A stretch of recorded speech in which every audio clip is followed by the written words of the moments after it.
Hello friends, welcome back to our YouTube channel. आज के इस वीडियो में बात करने वाले हैं टीसीएस की टेक्निकल क्वेश्चंस जो कि इंटरव्यू में पूछे जाते हैं। ये प्रीवियस ईयर क्वेश्चन भी हैं जो कि टीसीएस के निंजा प्राइम और डिजिटल प्रोफाइल के लिए पूछे गए थे। तो एक वन बाय वन इसको कवर करते हैं, ठीक है। तो पहला क्वेश्चन है, what is your strongest programming language. तो बेसिकली इंटरव्यू में आपको आपकी बेस्ट प्रोग्रामिंग लैंग्वेज पूछी जाती है, तो आप ये पहले से डिसाइड रखिए कि आपकी कौन सी बेस्ट प्रोग्रामिंग लैंग्वेज है। इसमें गिवन ऑप्शन है जो भी प्रोग्रामिंग लैंग्वेज है, you can select from here Java, ASP.NET, okay, C++, VB, HTML, C#, ठीक है। इसमें से कोई भी आप अपना फेवरेट जो भी है बता सकते हैं, ठीक है। ये पहला क्वेश्चन हो गया कंप्लीट। फिर आते हैं नेक्स्ट में जो कि what is the difference between the C and Java. तो इसमें दोनों में क्वेश्चन पूछा था इन्होंने, तो इसमें बेसिक 3 से 4 डिफरेंस बता दिए तो बहुत हो जाते हैं, ठीक है। तो पहला डिफरेंस देखते हैं जो कि Java is a object oriented language while the C is procedure language, ठीक है। जावा उस को फॉलो करती है, उस कंसेप्ट को फॉलो करती है बेसिकली, और सी जो है सी उप्स को फॉलो नहीं करता। फिर आते हैं Java is a interpreted language while C is the compiled language, ठीक है। तो ये एक सेकंड डिफरेंस हो गया। फिर आते हैं सी पे, थर्ड पे, जो कि C is the low level language while the Java is the high level language. Low level का मतलब है कि ये मेमोरी लेवल तक, कंप्यूटर के मेमोरी लेवल तक प्रोग्रामिंग होती है। यहाँ पे सी में जितने भी हेवी गेम वगैरह होते हैं सब सी में बनते हैं, ठीक है। और जावा जो कि हाई लेवल लैंग्वेज है, ह्यूमन रीडेबिलिटी ज़्यादा होती है इसमें, ठीक है। फिर आते हैं चौथे पे, C uses the top down approach while the Java uses the bottom up approach, ठीक है। फिर आते हैं फिफ्थ पे जो कि है pointer go backstage in the Java while in C the require explicit handling of the pointer. तो इसमें क्या है, पॉइंटर है, सी में पॉइंटर कंसेप्ट है बट जावा में नहीं है, ठीक है। फिर आते सिक्स पे, the behind of the scene memory management with the Java and the user based memory management in C, ठीक है, समझ रहे हो। Behind the scene memory management with the Java and user based memory management in C. C में memory management हो सकते हैं, point के अकॉर्डिंग मेमोरी के एड्रेस चेंज कर सकते हैं, ऑल दिस थिंग्स। सातवां आते सेवंथ है, जावा सपोर्ट मेथड ओवरराइडिंग रोडिंग व्हाइल द सी डजंट। देखो ये ओवरराइडिंग और ओवरलोडिंग ये दोनों आते हैं उसके अंदर। अभी जो जावा सपोर्ट करते हैं उसको तो फॉलो करना ही है, सी नहीं करता फॉलो तो ये सपोर्ट नहीं करेगा, ठीक है। फिर आते हैं नेक्स्ट पे जो कि है आठवें में है, unlike C and Java does support the preprocessor और डज नॉट रिटेन। तो जावा के पास प्री प्रोसेसर नहीं होता है, बल्कि सी के पास होता है, ठीक है। फिर नाइन्थ में आते हैं जो कि standard input output function C uses the printf and scanf function as its standard input output while the java uses system.out.print और println, ठीक है। तो ये बेसिक डिफरेंट हो गया, आप ये भी बता सकते हैं, ठीक है।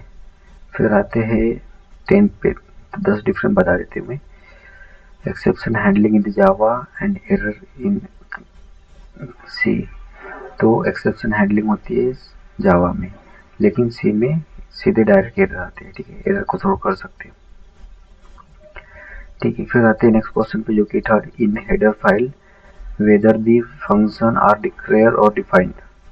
तो देखो जब हेडर फाइल डिफाइन करते हैं तो क्या होता है, function are declare with in the header file, okay. Header file के अंदर पहले से फंक्शन डिफाइन होते हैं, जैसे कि scanf है, स्टैंडर्ड आउटपुट के अंदर ही पहले से डिफाइन है, okay. scanf the function prototype exists in the header file does not contain the body they are defined in the library, ठीक है। ये लाइब्रेरी में जो अपन हेडर फाइल इंक्लूड करते हैं उसमें पहले से होती है, उनकी बॉडी डिफाइन नहीं होती as the इंटरफेस, बट वो फंक्शन डिक्लेयर होता है, ठीक है। फिर आते हैं नेक्स्ट पे जो कि what is the different storage classes in C. तो स्टोरेज क्लासेस होते हैं, स्टर्न होता है, बेसिक डिफरेंस पढ़ लेना इसका डिफिनेशन। रजिस्टर होता है छोटी मेमोरी के लिए। ऑटो होता है जो कि auto basically any data type को डिटेक्ट करता है एट द रन टाइम। फिर आते हैं स्टैटिक जो कि ग्लोबल मेमोरी होती है। ते 4 टाइप के स्टोरेज क्लासेस होती है। Static variable means what? Static variable means which variable which have the limited scope. Okay, limited scope but it exists in the lifetime for the program. Okay, इसका जो ये जो static variable सेव होते हैं उस memory का नाम होता है हीप। हीप में सेव होता है। हीप मीन्स मेन मेमोरी और कैश मेमोरी के बीच वाली मेमोरी को बोलते हैं हीप। ठीक है। फिर आते हैं how do you print an address. तो पॉइंटर पी के माध्यम से यदि एड्रेस प्रिंट करना हो तो परसेंटेज पी के अकॉर्डिंग अपन कर सकते हैं। ठीक है। फिर आते हैं 7 क्वेश्चन पे जो कि है what are the macros and what are the advantage and disadvantage. Macros basically preprocessor directive होते हैं जो कि जिनका एक्चुअल कोड के साथ कंपाइल टाइम में रेंडर हो जाती। मीन्स मैक्रो जो अपन ने बना दिया मानो पाई, ठीक है, डिफाइन पाई किया मेन के ऊपर, इसको करते हैं डिफाइन। ऐसे डिफाइन लिख दिया, ठीक है, डिफाइन पाई कर दिया, उसको सब कुछ वैल्यू असाइन कर दी जो भी 3.14, ठीक है। तो जब से कोड कंपाइल होता है उसी टाइम में जहाँ जहाँ पाई यूज हुआ है वहां से एक्चुअल जो उसका वैल्यू है वो रेंडर हो जाता है at the time of the compilation. ठीक है। तो ये होता है मैक्रोज। उसके एडवांटेज है, फर्स्ट काम होता है, ठीक है, और इनका फायदा यही है कि ये जल्दी सीधे चेंज हो जाते हैं, रेंडर हो जाते हैं। लेकिन एक नुकसान इनका ये भी है कि एक बार इनको यूज कर लिया तो एरर डिटेक्शन और बाकी चीज़ों में थोड़ी कॉम्प्लेक्सिटी होती है, ताकि समझ भी नहीं आता कि किस भाग में एरर है करके। ठीक है। तो इसका एक डिसएडवांटेज हो गया। फिर आते हैं आरटीओ में जो कि difference between the pass by reference and pass by value. तो बेसिकली रेफरेंस में डिफरेंस पास होता है और वैल्यू में वैल्यू पास होती है, पास बाय वैल्यू, सीधी सी बात है। ठीक है। तो पास जब रेफरेंस करते हुए तो एम्परसेंड साइन का यूज करते हैं, और जब वैल्यू पास करते हैं तो नॉर्मल वैल्यू पास करते हैं इन द फंक्शन कॉलिंग। ठीक है, ये हो गया। फिर आते हैं 9वें में। तो 9वां बेसिकली इसमें what is an object. Object is real time entity.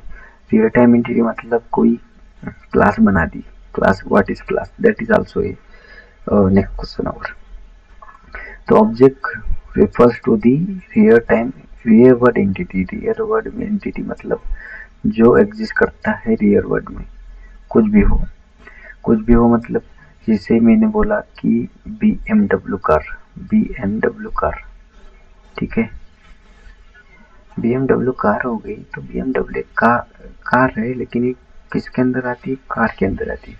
Car को क्या है, सम प्रॉपर्टी है। कार किसको बोलते हैं, जिसमें 4 पहिए होते हैं, ठीक है, और जो 4 से 10 लोगों के बीच को पीपल को लेके जाती है, उसे कार बोलते हैं।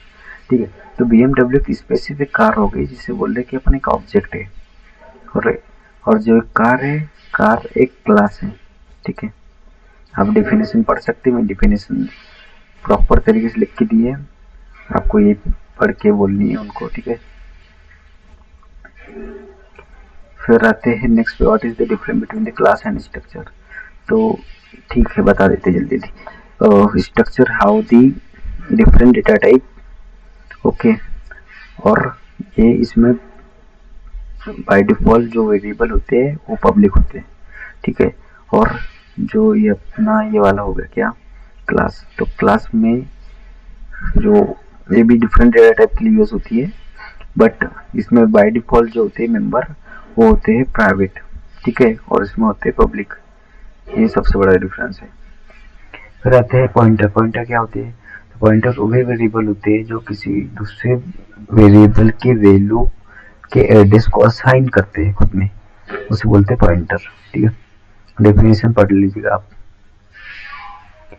फिर आते हैं नेक्स्ट पे जो कि है what is the difference between the pointer and void pointer and null pointer. Null pointer basically how the value of zero. Void pointer means एक जेनरिक पॉइंटर होता है जिसमें कि different type of data type अपन assign कर सकते हैं, जैसे बोलते हैं वाइट पॉइंटर। ठीक है, फंक्शन ओवरलोडिंग। फंक्शन ओवरलोडिंग मतलब ऐसे फंक्शन जिनके नाम सेम होते हैं लेकिन उनके जो पैरामीटर होते हैं या नंबर ऑफ पैरामीटर ये डिफरेंट होते हैं। ठीक है, उसे बोलते हैं फंक्शन ओवरलोडिंग। फिर आते हैं फंक्शन ओवरलोडिंग और ऑपरेटर ओवरलोडिंग क्या होती है। फंक्शन ओवरलोडिंग बेसिकली अपन डिस्कस कर दिया है, इनके नाम चेंज सब सेम होते हैं लेकिन काम अलग होते हैं।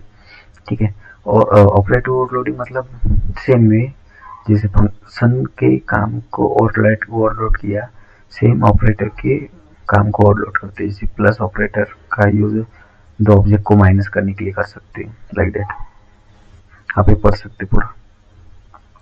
फ्रेंड फंक्शन क्या होता है? फ्रेंड फंक्शन वो फंक्शन होता है, it is an concept in the of the C language और सी प्लस प्लस लैंग्वेज। ठीक है, जो कि फ्रेंड कीवर्ड के अकॉर्डिंग हैंडल होता है और एक्सटर्नल क्लास का फंक्शन किसी प्राइवेट क्लास को के मेथड को एक्सेस कर सकता है, उसे बोलते हैं फ्रेंड फंक्शन। ठीक है, इनलाइन फंक्शन मतलब ऐसा फंक्शन जो डायरेक्टली एग्जीक्यूट हो जाता है ना, जहाँ लिखा वही एग्जीक्यूट हो जाता है, उसे बोलते हैं इनलाइन फंक्शन। ऑब्स्ट्रैक्ट क्लासेस मतलब वो जो क्लासेस होती है जिनका जो ये रहता है मेथड, उनका इम्प्लीमेंटेशन नहीं पता होता है, बाकी उनका वर्किंग पता होता है, उसे बोलते हैं ऑब्स्ट्रैक्ट क्लासेस। रीअलोकेट, फ्री, ये मेथड होते हैं। ठीक है, रीअलोकेट मतलब दोबारा से मेमोरी के साइज और उसकी लोकेशन को चेंज कर सकते हैं। फ्री का मतलब उसको पूरा फ्री कर सकते हैं, मीन्स जो अभी भी असाइन किया है उसको नल कर सकते हैं। ठीक है, मैं पूरा प्रिंटेड सॉल्यूशन दिया है, आप पढ़ के समझ सकते हैं सारा। ठीक है, फिर आते हैं नेक्स्ट पे जो कि हम what is the difference between the अरे एंड लिस्ट। अरे एंड लिस्ट में अंतर क्या है? तो बेसिक डिफरेंट है कि अरे में जो होता है होमोजीनियस एलिमेंट होते हैं, सेम टाइप का एलिमेंट होते हैं, लेकिन लिस्ट में होते हैं heterogeneous element. Heterogeneous elements means जो एलिमेंट उनका डेटा टाइप अलग अलग हो सकता है। ठीक है, फिर आते हैं डिफरेंस बिटवीन स्ट्रक्चर एंड अरे। तो स्ट्रक्चर क्या होता है? डिफरेंट डेटा टाइप होता है उसमें, और अरे में क्या होता है? Similar type of data type के एलिमेंट होते हैं। ठीक है, what is the data structure? Data structure is organizing the way of the different data type in a proper way. ठीक है, आप ये सब डेफिनेशन पढ़ सकते हैं यहाँ पे। Can you list out the area in which data structure are applied extensively.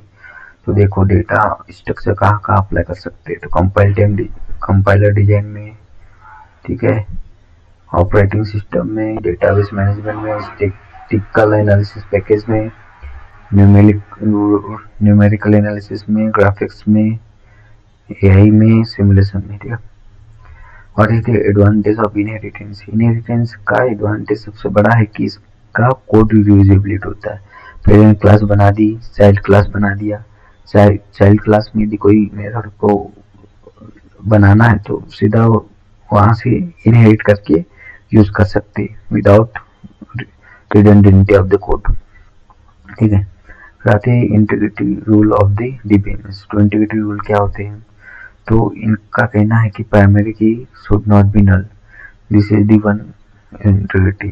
ठीक है, और अनदर इंटीग्रेशन तो reference integrity should be detect in the database properly. Foreign key बनाते हैं तो प्रॉपर्ली मैच होनी चाहिए विद द प्राइमरी की, ताकि कल्चर की कोई डेटाबेस का टेबल उड़ाते हैं तो दूसरे टेबल में कोई फर्क ना हो। ठीक है, tell something about your deadlock and how you can prevent the deadlock. Deadlock मतलब ये ऐसा होता है कि कोई रिसोर्स है, ठीक है, और दूसरे रिसोर्स को लोकेट करने के लिए उसके पास एक रिसोर्स है ए, और दूसरे रिसोर्स को लेने के लिए सी को लेने के लिए तैयार है। और सेम है सी एक होल्ड किए हुए है और दूसरे के लिए तैयार है।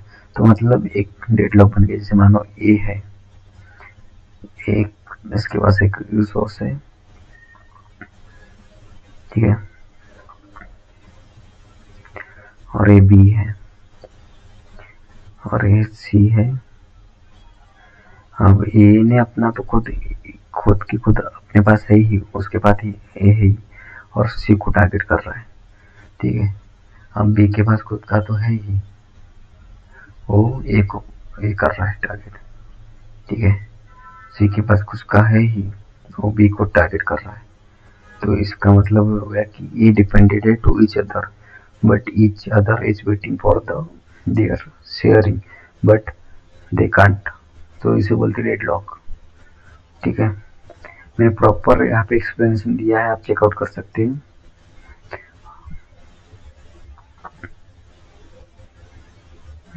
What is the insertion sort, selection sort, bubble sort, सब सॉर्टिंग के हैं।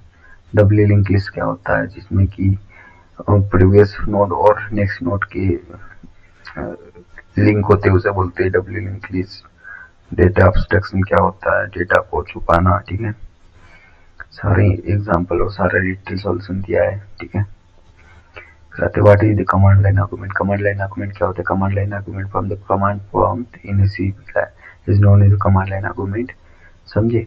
Getting the argument from the command line, command line से कुछ आर्गुमेंट लेते हैं, उसे बोलते हैं command line argument in the C. Okay, in the C main function has three arguments. They are the argument container, argument vector, argument environment. Advantage of the macros बात कर ली इसके पहले ये मैंने। स्टोरेज क्लासेस क्या होती है, auto, register, static and external, इनकी बातें कर ली है, ठीक है। हेडर फाइल शुड भी, ये भी हो गया। कैसे मेमोरी क्या होती है, कैसे मेमोरी वो मेमोरी होती है जिसमें रिसेंटली यूज्ड डेटा रखा जाता है। इसका साइज बहुत कम होता है, ठीक है, और ये फास्ट होती है। डिबगर क्या होता है, डिबगर मतलब एक डिबगिंग टूल होता है जो कि प्रोग्राम को डिबग करने के लिए यूज होता है। ये पॉइंटर वाला क्वेश्चन है। मेमोरी अलाइनमेंट क्या होता है, मेमोरी अलाइनमेंट मतलब प्रॉपर डेटा स्ट्रक्चर यूज करना for the arranging the data in the proper memory, computer memory, ठीक है, देख सकते हैं आप। ओके, ऑपरेटर न्यू क्या होता है और न्यू ऑपरेटर क्या होता है, ठीक है। डिलीट और डिलीट फंक्शन क्या होता है, मतलब डिलीट और क्या होता है। आप देख सकते हैं कन्वर्जन कंस्ट्रक्शन क्या होता है, कंस्ट्रक्शन कंस्ट्रक्टर। स्पैनिंग ट्री क्या होता है, और what is the scope of a variable. Basically global scope होता है, एक फंक्शन में डिक्लेयर किया है तो उसे फंक्शन स्कोप होगा, ठीक है।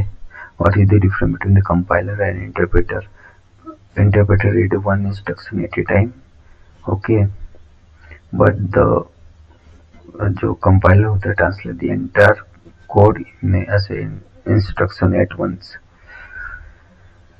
ओके। एक्सेप्शन इन जावा क्या होता है, जावा एप्लेट क्या होता है, ठीक है। फिर आते हैं what do you know about the garbage character, garbage character क्या है ना, जावा में अनयूज्ड मेमोरी को हटाने के लिए यूज होता है। फिर आता है बाइनरी सर्च क्या होता है, जिसका पूरा फंक्शन लिख के दिया है, ठीक है। इनमेरेशन क्या होता है, static identifier, cryptography, encryption, decryption, digital signature क्या होता है, ठीक है। और एक कुछ स्टूडेंट क्वेश्चन है सीक्वल और C++ के ऊपर, ठीक है।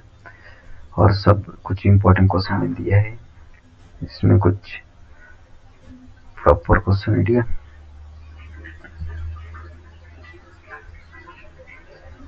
आप चेकआउट कर सकते हैं इसको। और यहाँ पे इनक्रिप्शन मतलब होता है कि transforming in the non human readable format, and description होता है to transfer in the human readable format from the non human readable format, ठीक है। और कुछ प्रॉपर क्वेश्चन दिए हैं, what is the big O H notation, all this things, और how can be access the private modifier, print star pyramid pattern, what is the instance variable, what is constructor, the type of constructor, super keyword, this keyword, difference between the stack and queue, uh, explain doubly linked list, type of linked list। ठीक है, ये सारे important question मैंने डाल दिए हैं और video की लिंक वीडियो के डिस्क्रिप्शन में दे दिए। यदि आपको वीडियो अच्छा लगा उसे लाइक शेयर सब्सक्राइब जरूर करें। Thank you so much.